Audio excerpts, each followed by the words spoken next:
आप देख रहे हैं एशियाई न्यूज, भ्रष्टाचार और जुर्म के खिलाफ हर पल आपके साथ। Anti corruption India news channel है। जैसा कि हमारे लोकतंत्र का चौथा स्तंभ हमारे मीडिया बंधु पत्रकार होते हैं और इसके ऊपर देखा जाए तो पूरे लोकतंत्र का नींव रखी होती है, जिसमें हमने देखा न्यायपालिका है, कार्यपालिका है, इसी प्रकार से विधायिका है और चौथे हमने देखा स्तंभ के रूप में हमारा मीडिया है। अब हम ये भी देख रहे हैं कि किस प्रकार से अभी हाल फिलहाल में कई ऐसे घटनाक्रम होते हैं जिसमें न केवल पत्रकारों के ऊपर हमले होते हैं बल्कि कहीं ना कहीं उनके ऊपर इतना ज़्यादा दबाव डाला जाता है ताकि वो निष्पक्ष रूप से पत्रकारिता ना कर पाए। इसी को देखते हुए एक पीड़ित हमारे anti corruption India news channel के कार्यालय में आते हैं जो कि स्वयं पत्रकार हैं और प्रशासन और शासन के सिस्टम से इतना ज़्यादा पीड़ित हैं। तो सीधे हम इन्हीं से जानते हुए आखिर क्या पूरा मामला। जी अपना नाम बताएं। नफीस खान। आप किस संबंधित उससे चैनल से हैं? शकुन टाइम्स दैनिक हिंदी समाचार पत्र से संवाददाता कानपुर नगर से हूँ। तो क्या है पूरा मामला? सर मैं 26 तारीख को जन्नतुन्निसा नाम की महिला उम्र 70 वर्ष मेरे मोबाइल पे कवरेज के दौरान फ़ोन आता है। मेरे तीनों बेटे और मेरी बहू मुझे जान से मारने की साजिश रची जा रही है, मुझे आकर बचा ले। मैं जब फ़ोन आता है मैं उसको फ़ोन को रख के फिर थोड़ी देर बाद उसी महिला जन्नतुन्निसा का फ़ोन आता है रोने चिल्लाने का कि मुझे बचा लिया जाए। तो महिला की ये सब बातें सुनकर मैं घटना स्थल रायपुरवा थाना सकेरा स्टेट थाना रायपुरवा पहुंचता हूं। जैसे ही घटना में पहुंचता हूं पहले से घात लगाए अलीशा अंसारी जो अपने आप को अधिवक्ता बता रही है, वो उसने और प्लस उसके पति जान मोहम्मद उर्फ जानू और जेड वली मोहम्मद नज़ीर मोहम्मद और दोनों उनकी पत्नियों ने मेरे ऊपर जानलेवा हमला कर दिया। हमले के दौरान मेरा मैग आईडी और वेस्टिंग कार्ड हेलमेट छीन कर ज़मीन में पटक के तोड़ दिया गया। इस घटना की मैं प्रार्थना पत्र लेकर थाना रायपुरवा जाता हूँ। वहाँ मुझे एसआई विद्यासागर शुक्ला जी द्वारा दिया जाता है। तो वो मेरे से सवाल करते हैं किसके परमिशन से आप न्यूज़ कवरेज करने गए थे? क्या हम स्वतंत्र पत्रकार देश के चौथे स्तंभ कहलाने वालों को क्या पुलिस परमिशन लेनी पड़ेगी न्यूज़ कवरेज करने के लिए? मेरा प्रार्थना पत्र ले लिया गया परंतु आप आरोपियों पर कोई भी थाना रायपुरवा से कार्रवाई नहीं की गई। ये घटनाक्रम कब की है? 26/6/2021 की। और ये बताइए क्या इससे संबंधित किसी प्रकार का कोई वीडियो आप फुटेज आपके पास है? बिल्कुल है सर, मेरे पास घटनास्थल का वीडियो भी है, एविडेंस भी है, प्रार्थना पत्र भी है। और जो मैं जिस महिला जन्नतुन्निसा की कवरेज करने गया था वो महिला हमको 16/6 को महिला थाने में मिली थी। मुझे महिला थाने के कहने के अनुसार पीड़ित है महिला का जैसा हेल्प कर दो। इसके एविडेंस में जो मैंने कवरेज चलाई है उसके एविडेंस में स्टाम्प पेपर लिया है, प्रार्थना पत्र थाने से लिया है। जब हमने अपने समाचार पत्र में महिला के कहने के मुताबिक कि मेरी बहू के पास डिग्री नहीं ना फर्जी है, उसके कहने के अनुसार मैंने न्यूज़पेपर में अपने चलाया। तो इस पे ये बताइए आपके संबंधित संपादक कौन है और उन्होंने क्या कार्रवाई करी इसको लेकर? हमारे संपादक राजकुमार जी यादव जी है और कार्रवाई चल रही है। उन्होंने कमिश्नर को भी लिख के भेजा है मेल द्वारा और प्रेस क्लब कानपुर को भी अवगत कराया है। जितने संगठन पत्रकार एसोसिएट वगैरह जितने भी चल रहे पत्रकार भाइयों के सबको अवगत कराया है। और आप सब पत्रकारों से मेरा वीडियो देखते हुए अगर मेरे को असत्य पाया जा रहा है, दोषी पाया जा रहा है तो मेरे ऊपर मेरा सहयोग ना करें। अगर वीडियो में मुझे सत्य पाया जा रहा है तो जितने पत्रकार उत्तर प्रदेश में हैं सब मेरा सहयोग करें।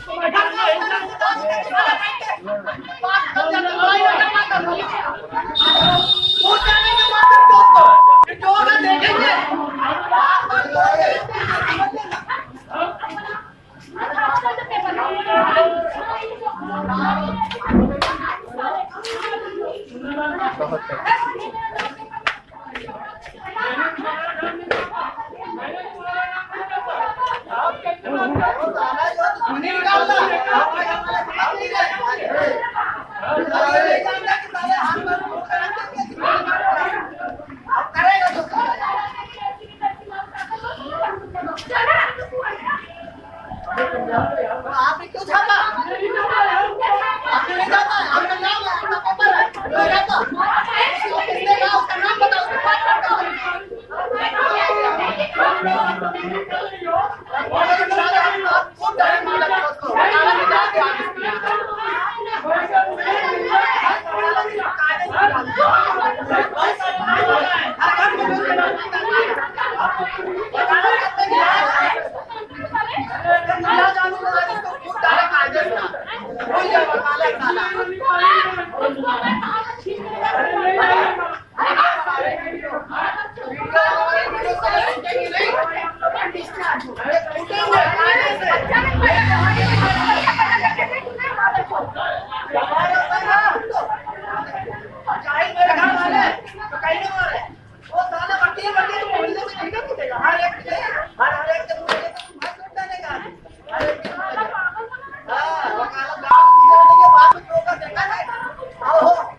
मेरा सर बहुत दुख रहा है, मैंने इसको बोला।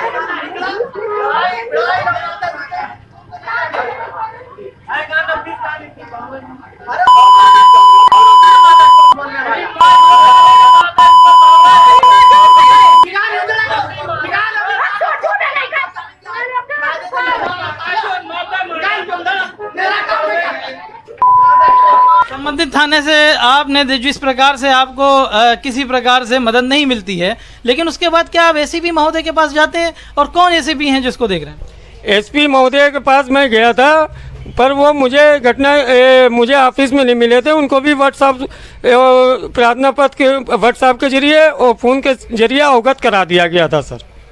तो निश्चित रूप से इसका मतलब ये है कि अभी आपको एक बार और मिलना है। बिल्कुल मिलना है सर। हम पूरी टीम जितने भी पत्रकार भाई हिंदुस्तान में उत्तर प्रदेश में हैं, उनकी मदद से, उनके सहयोग से कमिश्नर महोदय कानपुर नगर को से जल्दी ही मुलाकात करके इस घटना की जांच करा के जो दोषी हुई है उनके खिलाफ कानूनी कार्रवाई कराने के लिए आदेश जारी कराए जाइए। तो जैसे कि आपने देखा किस प्रकार से यहाँ के ऊपर जो हमारे पत्रकार भाई बंधु हैं, और ये निश्चित रूप से यदि पीड़ित होंगे तो ये कहाँ जाएंगे। हमारा जो चौथा स्तंभ है लोकतंत्र का, इसको लेकर अगर कार्यपालिका, न्यायपालिका या विधायिका को लेकर किसी प्रकार का यदि दबाव होगा तो कहाँ से निष्पक्ष पत्रकारिता की जाएगी। तो ये देखा जाए तो पूर्वाग्रहों से ग्रसित पत्रकार ना होकर स्वतंत्र रूप से यदि कोई करता है तो क्या उसे किसी प्रकार की परमिशन लेनी पड़ेगी। तो निश्चित रूप से ये कहीं ना कहीं देखा जाए तो आने वाले समय में इस पर न केवल हमारे अपने समाज को सोचना चाहिए, बल्कि शासन में बैठे लोगों को भी इस पर त्वरित जो है एक्शन लेना चाहिए, ताकि इस प्रकार की घटनाक्रम भविष्य में नजर की ठोकरें खा रही है। और न्याय की गुहार को लेकर के वो कई अधिकारियों से मिली हैं। आखिर क्या है इनका पूरा मामला, हम सीधे इन्हीं से जानते हुए पीड़िता से। जी अपना नाम बताएं। जन्नतुल निशा। आप कहाँ की रहने वाली हैं? अनुगरगंज सकेरा स्टेट। आपका क्या है मामला? हमारा मामला ये है 2 लाख का है। 2 लाख हमारे लड़कों ने निकाल लिया तीनों, और जब हम गए थोड़ा पैसा निकालने, वहाँ पता ये चला कि 2 लाख रुपए तुम्हारे निकल गए। हमने कहा कैसे निकल गए? कहीं तुम्हारे लड़कों ने निकाला बाप को लाके। फुसला, उनका दिमागी हालत ठीक नहीं है। आपके बेटों का क्या नाम है? पीर मोहम्मद। हमारे बेटों का वली मोहम्मद, नजर मोहम्मद, जान मोहम्मद। तो ये जो आप बता रहे हैं पैसा निकाला है, कहाँ से निकाला है? बैंक से। और ये बताइए कि जैसे कि आप जो है ये बता रहे हैं तो एक तो 2 लाख का मामला, इसके अलावा क्या है? इसके अलावा कुंवारी लड़की मेरी है, हमने कहा शादी करेंगे भैया, निकाल के लाओ, पैसे मेरे दे दो। तो उसमें क्या करीन कि अंसारी, अलीसा अंसारी पहले आई, सबसे पहले आ गई, कहीं नहीं देंगे ले लेना पैसे। उसके बाद जानू आए, वो भी कहने लगे पैसे नहीं देंगे। तीनों लड़के घेर लीन हमको, कहीं एक पैसे नहीं देंगे, गाली इतनी दिन की पूछो नहीं, और कहीं हम एक पैसे नहीं देंगे, हमसे नहीं ले पाओगी। हमने ले लिया, जाओ जो करना कर। और ये बताइए कि इसके अलावा जैसे कि आपने जो है प्रार्थना पत्र दिया, आखिर क्या है मामला, किस बात को लेके आप थाने गई या चौकी गई? थाने एप्लीकेशन शाम गए लिखवाने, तो हमारी एप्लीकेशन ली नहीं गई, न लिखी गई। इसके बाद में अलीसा अंसारी गई और जरा ही देर में दरोगा को, एक पुलिस वाले को लेके आ गई घर में। 4 घंटा, रमजान शरीफ का दिन था, 4 घंटा बैठ के हम लोग को दबाया गया, डांटा गया, इतना रो रहे थे कि क्या बताएं। तो ये बताइए कि आपके जो बेटे हैं और आपकी जो बहू जिस पे आप आरोप लगा रही है, क्या किया आपके साथ गलत है सर? गलत यही किया, पैसे ले लिया, मांगा तो मारा पीटा हमारे ऊपर, और कहने लगा हम घर से निकाल देंगे, सट्टा खिलवाएंगे, जुआ खिलवाएंगे, निकलो घर से तुम। नहीं तो ये जो बड़ा आरोप लगा रही हैं, क्या वो सट्टा खिलवाते हैं? हाँ खिलवाते हैं। हमने ये तो बात थाने में कही, ये सो किया, सीओ किया कही, अकमल किया, उन्होंने भी नहीं सुनी। इन लोग बैठे थे, इनकी सुनवाई हुई, मेरी कोई सुनवाई। किस आधार पे आप कह रही हैं कि वहाँ सट्टा खेला जाता है? आप गंभीर आरोप लगा रहे हैं। हाँ, सही कह रहे हैं, झूठ नहीं कह रहे हैं। पूरे महल्ले वाले आप देखें। कैसे साबित करेंगे? कैसे साबित करेंगे? हमने तो सब जगह यही लिखाया और हकीकत में खिलाते थे। जब हम थाने पुलिस जाने लगे, अब इधर रुक गया है, नहीं खेलते, सब आते थे, अपना कोई आता है ना खिलवाते। अब रुक गया मामला, जब हमने इतराज किया, सब जगह लिखवा दिया और हमारी कोई सुनवाई नहीं हो रही। इन्हीं की सुनवाई हो रही है, इसलिए हो रही है। ये पैसे भर देते, पार्टी कराते, खाना ले जाके खिलाते हैं। किसको खिलाते हैं? दरोगा जी को खिलाते हैं और इंस्पेक्टर को खिलाते हैं। पुलिस से मिले हैं। तो आपका जो संबंधित थाना है वो कौन सा है? ये अनवरगंज थाना है। चौकी कौन सी है? रायपुरा। जैसा कि आपने देखा कि पीड़िता जो है गंभीर आरोप लगाते हुए, हमारा चैनल ये अपना नैतिक जिम्मेवारी समझता है और इस प्रकार का आरोप कोई हमारे चैनल की तरफ से नहीं लगाया जा रहा है, बल्कि पीड़िता इसको लगा रही हैं। आखिर इनकी बात में कितनी सच्चाई है, निश्चित रूप से ये जांच का विषय है। इसके लिए हम आला अधिकारियों से निश्चित रूप जी एक बात ये, हम इससे नहीं जीत पाए। जब हमने इतना कदम उठा दिया तो मेरे 5 दमादों को रेप लगा दी से। और कहाँ से लगाई से? घर से। किसने लगाया? अलीशा अंसारी ने लगाया। अपने घर चली गई अलीगढ़, अलीनगर। ये अलीशा अंसारी कौन है? बहू है तीसरी। 2 बहुएं थी, कभी कुछ नहीं। और जब से ये आई मेरा घर बर्बाद कर दी से। इतनी खराब है, इसकी लक्षण बहुत खराब है, जितना खराब को कमी है। और उसी के लगाई हुई आग लगी है घर में, अभी तक चल रही है। तो निश्चित रूप से हम सबसे पहले तो अपने चैनल के माध्यम से अपनी जो जनता है इसको सीधे सीधे इस मामले से जो अवगत करा रहे हैं। इसके पीछे हमारा जो सबसे बड़ा कारण है, हमारी anti corruption India news channel के दफ्तर में जितने भी प्रार्थना पत्र आते हैं, जितने भी लोग शिकायत करते हैं, तो हम लोग ग्राउंड लेवल पे जा करके उन पीड़िता से ना केवल बयान लेते हैं, बल्कि उस पूरे मामले की खोजबीन करते हैं और साथ ही साथ जो भी संबंधित थाना है वहाँ पे इस पूरे मामले को अवगत कराते हैं, ताकि पीड़िता को न्याय सम्मत, विधि सम्मत कार्य होते हुए उन्हें अविलंब रूप से न्याय दिया जाए और उनके ऊपर त्वरित कार्रवाई हो जाए। और साथ ही साथ हम ये भी कहना चाहेंगे कि इनकी तरफ से जितने भी बयान दिए गए हैं ये निश्चित रूप से जांच का विषय है। हम आज में इसमें ये भी पूछना चाहेंगे कि जैसे कि आपने बताया कि आपके बेटे और आपके बहू इस प्रकार के कार्य को कर रहे हैं, तो निश्चित रूप से ये जो आपका घर है, क्या यहीं के ऊपर ये सारा खेल हो रहा है? हाँ, इसी कर रहे हैं। घर बिचाओ, घर बिचा के हमें हिस्सा दो। सब लड़के कह रहे हैं घर बेच के हिस्सा दो। हमने कहा हम घर बेच देंगे, हम कहाँ जाएंगे? हमारे बच्चे कहाँ जाएंगे? मेरे आदमी पड़े हैं बिस्तर पे, चल फिर नहीं पा रहे, हाथ पैर चल नहीं रहा, बताओ वो कहाँ जाएंगे? तो जब आप चौकी जाती हैं, थाने जाती हैं, तो आपसे अधिकारी क्या कहते हैं? कोई सुनवाई भैया नहीं होती। इन लोग की होती, इन लोग रायपुर थाने वाले यहाँ से फोन कर देते हैं, वहाँ हमारी सुनवाई नहीं होती है। और इंस्पेक्टर भी सीओशन पहुँच जाता है। ये भी गए, हमारे सामने बात कर रहा था, ये भी कह रहा था ऐसा है, ये लड़कों को दो बेच के, लड़की एक भी नहीं आपके घर आएंगी, सारे लड़के रहेंगे, लड़कियों को भगाओ, इन लोग से रिश्ता खत्म करो। हमने कहा क्यों? भाई तुम्हारे भी तो लड़की होंगी, हमारी भी लड़कियां, काहे भगा दें? क्यों भगा दें? अब बताइए। अब आप ये बताइए कि जो पूरा आप मामला बता रहे हैं, सीधे सीधे आरोप पुलिस पे लगा रहे हैं, तो आपने इस बयान को लेकर और भी आला अधिकारियों से अपनी बात को बताया, गुहार लगाई? हर जगह बताया साहब, मेरी कोई सुनवाई नहीं हुई। सब जगह हमने बताया, लिखा हुआ है, कोई सुनवाई नहीं हुई है। तो निश्चित रूप से जैसा कि इन्होंने अपने बयान में बताया है, हम इससे संबंधित जानकारी और भी आगे लेंगे और आपको इससे संबंधित जानकारी हम आपको अवगत करा रहे हैं। उसको लेके हम सीधे इनके अधिवक्ता महोदया से बात करते हुए, आखिर मैम ये बताइए कि आपका शुभ नाम क्या है और क्या है आखिर पूरा मामला 26 तारीख की घटना की यदि हम बात करें? जी, मेरा नाम अजरा है और 26 तारीख को ये हुआ कि मैंने एक प्रार्थना पत्र, एक जन्नतुन निसा है पड़ोस में जो रहती हैं, 70 साल की बुजुर्ग महिला है, उनका मैंने प्रार्थना पत्र लिख दिया था। उनके बहू बेटा जो सट्टा खिलवाते हैं अपने घर में, उनका 2 लाख रुपए अकाउंट से निकलवा लिया था। वो शुभ दो के मेरे घर में आपराधिक हमला किया और जान माल की धमकी दिया और अब बाकायदा हथियार लेकर आए थे और मेरे घर में कोई था नहीं। तो मैंने इसकी बात की सूचना जो है थाना 112 नंबर पे 112 नंबर पे मैंने कॉल किया, पुलिस आई। उसके बाद मैं जाके जो है प्रार्थना पत्र थाना अध्यक्ष को दिया, तो उन्होंने कहा कि अरे धमकी तो कोई भी दे सकता है, कोई आपको गोली थोड़ी ना मार दी है। विद्यासागर शुक्ला जी ने हमसे थाना अध्यक्ष ने बोला था। उस टाइम पे तो मैं जो है एप्लीकेशन दे के चली आई। उसके बाद जो है मैं सीओ साहब के पास गई, कमिश्नर साहब के पास गई, लेकिन आज तक कोई कार्रवाई नहीं। उन्होंने आश्वासन दिया कि कार्रवाई होगी और जल्द होगी और मैं विवेचना कर रहा हूँ।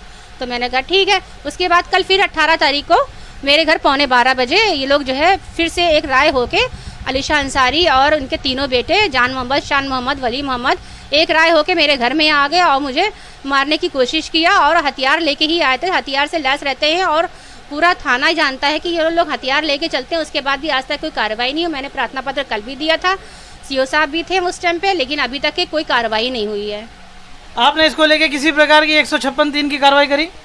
अभी तक करी नहीं है, क्योंकि आश्वासन मिल रहा था कि मैंने सोचा था कि वहीं से हो जाएगा, क्योंकि ये महिला से जुड़ा विवाद है। इसलिए मैंने कि सबसे पहले तो महिलाओं का ही सुनी जाती है, और इतने कानून महिलाओं के लिए बनाए गए हैं, लेकिन ये कानून हम तो देख रहे हैं कि हमारे लिए जब काम नहीं आ रहे हैं, तो जो पीड़ित महिलाएं जो आम जो जानती नहीं होंगी कानून के विषय में, उनको क्या न्याय मिलता होगा जब हमें ही न्याय नहीं मिल रहा है। और मैं तो सबको न्याय दिलाती हूँ कोर्ट के माध्यम से, लेकिन आज मैं खुद ही जब पहली बार 11 साल में वकालत में हो गए, और 11 साल पहली बार जब न्याय मांगने निकली तो मुझे क्यों नहीं मिला न्याय। महिला सशक्तिकरण को लेके, नारी सशक्तिकरण को लेके किस प्रकार से हमने देखा मिशन शक्ति भी चल रही है, उसको लेके भी क्या आपको सिस्टम में, व्यवस्था में कोई परिवर्तन नहीं दिखाई दिया? अभी तक तो कुछ भी ऐसा नहीं दिखा। जब मुझे अपने ऊपर आप बीती इतने साल में लाइफ में पहली बार हुई, तो मुझे सब कुछ ध्वस्त नज़र आया। आज तक के वहीं की वहीं है, 21 सेंचुरी चल रही है, महिलाएं जहाँ थी भारत में आज वहीं हैं। और जैसे कि एक गंभीर आरोप जो है लगाए जा रहे हैं कि जो भी आपने देखा कि सट्टा वहाँ खेला जा रहा है, क्या इसको लेके स्थानीय पुलिस प्रशासन की तरफ से कोई वहाँ के ऊपर जो है जांच की जाती है?